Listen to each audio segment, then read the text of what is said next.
Hello and welcome to another edition of Planet Waves TV.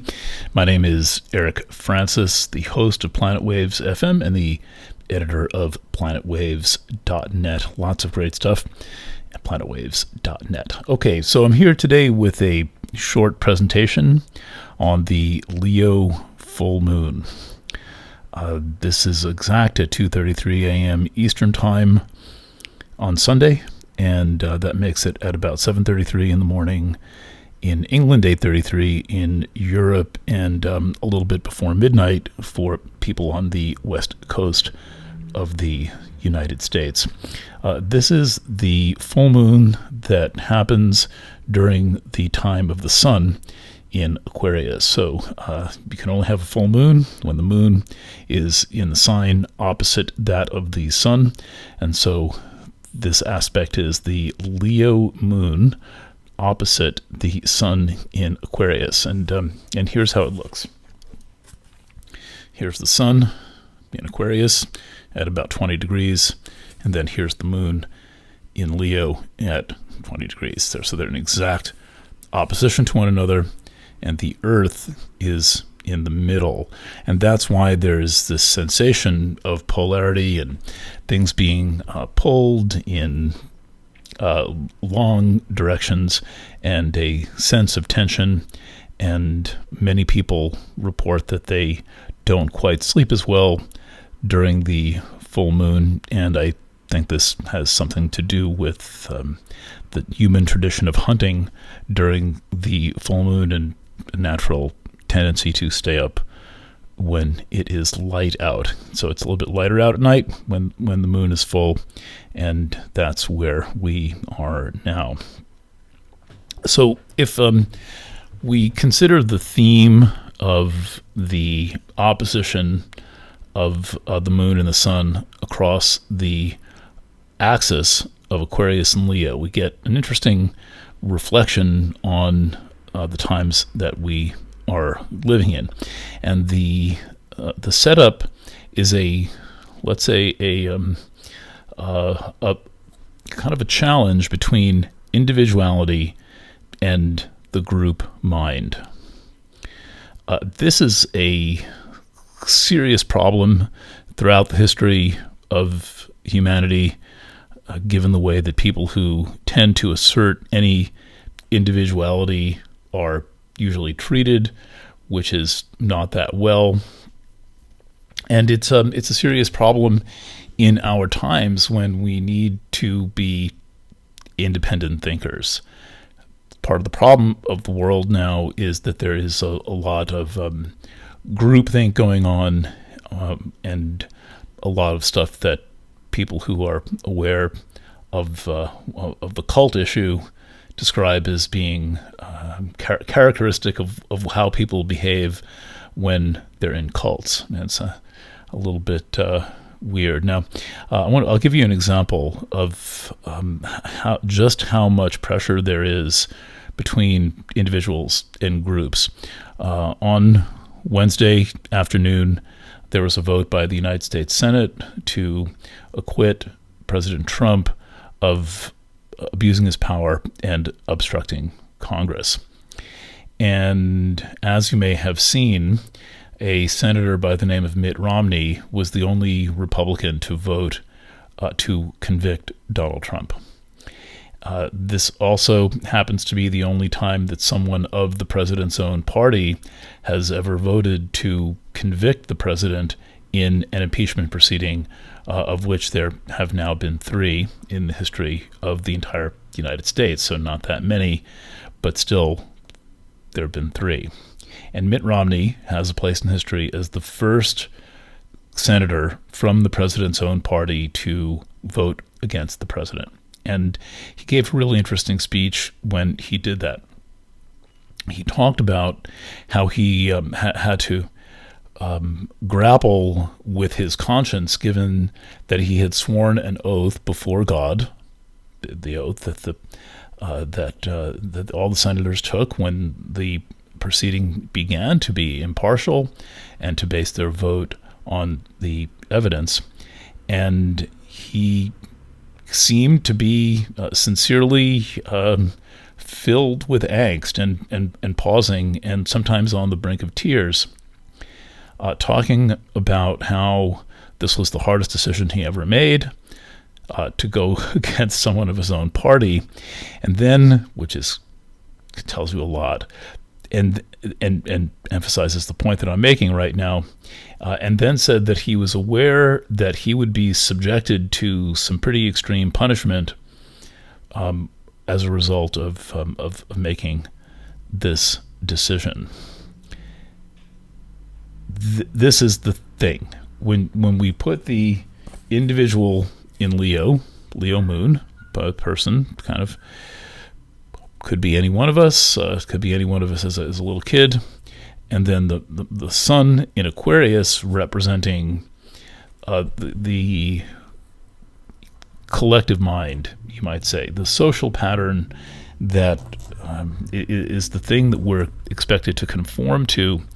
There can be extreme conditions set up where people really are terrified that they're going to be excluded, that they're going to be punished, sometimes severely. And an example of that is all of these cancel culture events that we have, where people are the crowd just tries to vote somebody off of the island. And here we had an example of someone who was the presidential nominee in 2012.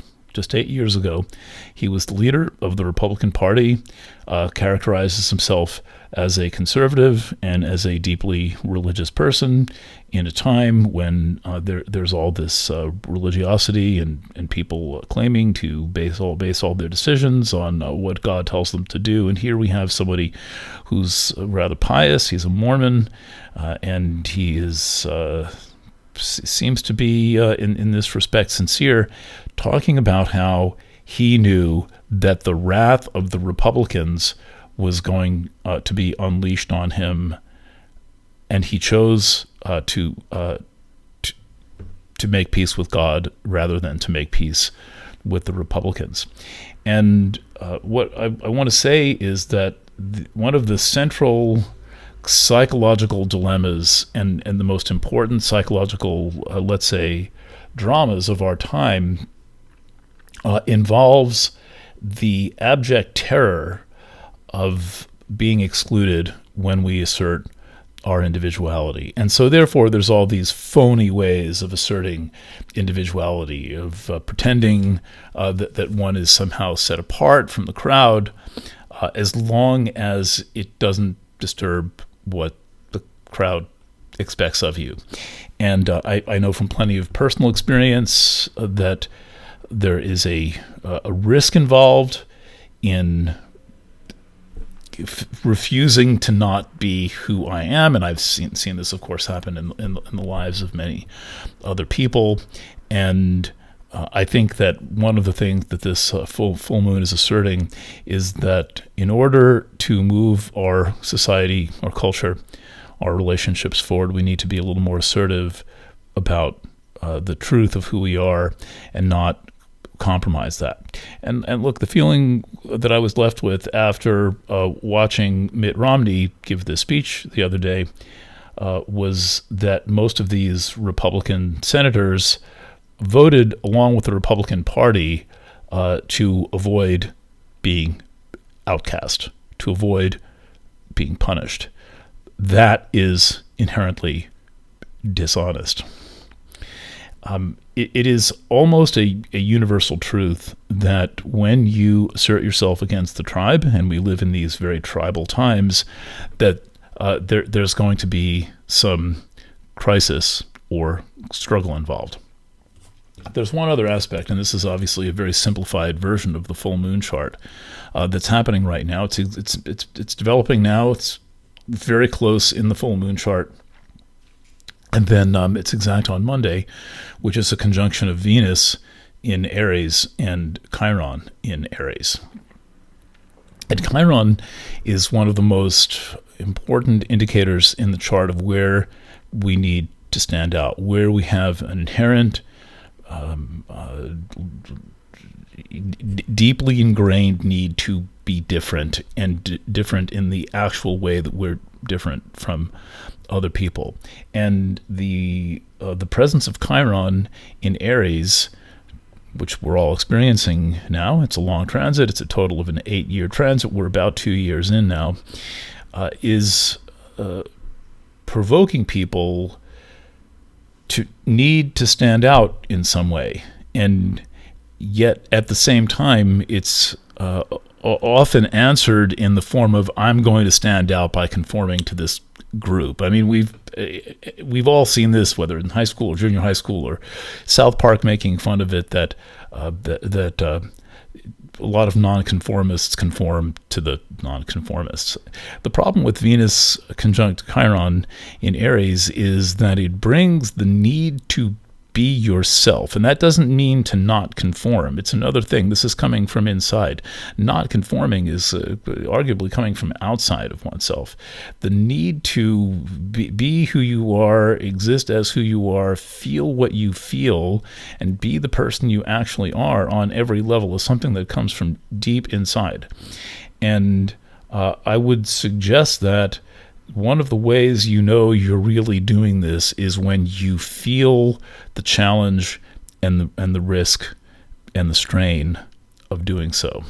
When there's a danger involved, when you are challenged, when you experience fear, and as Mitt Romney did, facing the fear and rising to the fear becomes the greater necessity than succumbing to it, and ultimately letting other people define your life for you.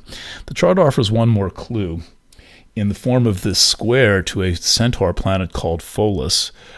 Chiron is the first centaur discovered in 1977. Pholus is the second centaur discovered in 1992. These are not asteroids. These are planetary, small, asteroid-like planetary bodies, but with long orbits that are, there's no way to really quantify it, but I would say an order of magnitude more powerful than asteroids, which tend to be thematic. Most asteroids tend to define a topic, whereas centaurs tend to work on large numbers of people and in big ways. Chiron and Venus are in this conjunction, and the whole thing is square Pholus. And Pholus involves family.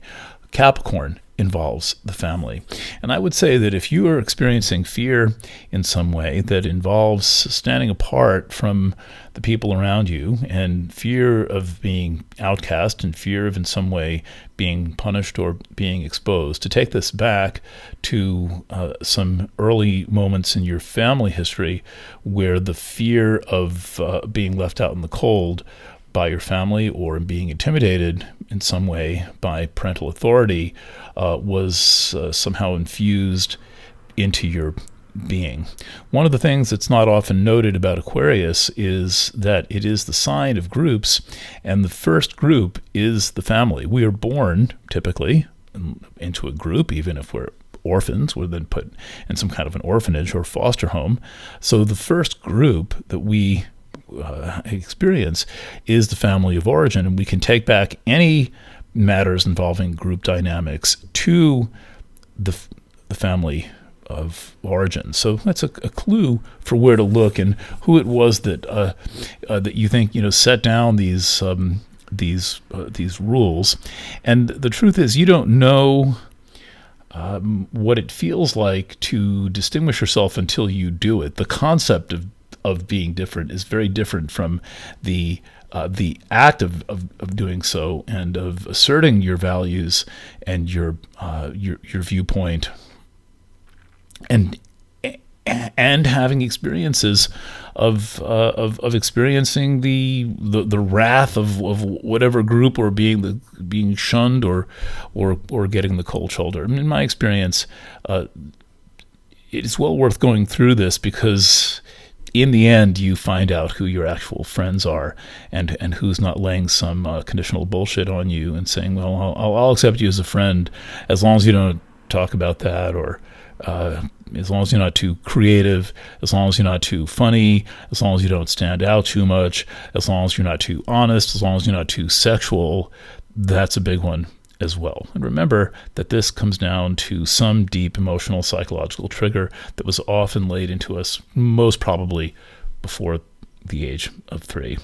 All right, so on that light and friendly psychological note, I wish you an exciting Leo full moon. Be yourself, as Bob Dylan says. If you try to be anyone but yourself, you will fail. So I like to turn that around and say the only way to succeed at being you is to be you, and let them all deal with it. It's really, in the end, their problem and not yours. Okay, thanks for listening. Please check out my work at planetwaves.net, and you'll find lots of great stuff there, including what I am certain at this point are the best horoscopes on the internet. Bye for now.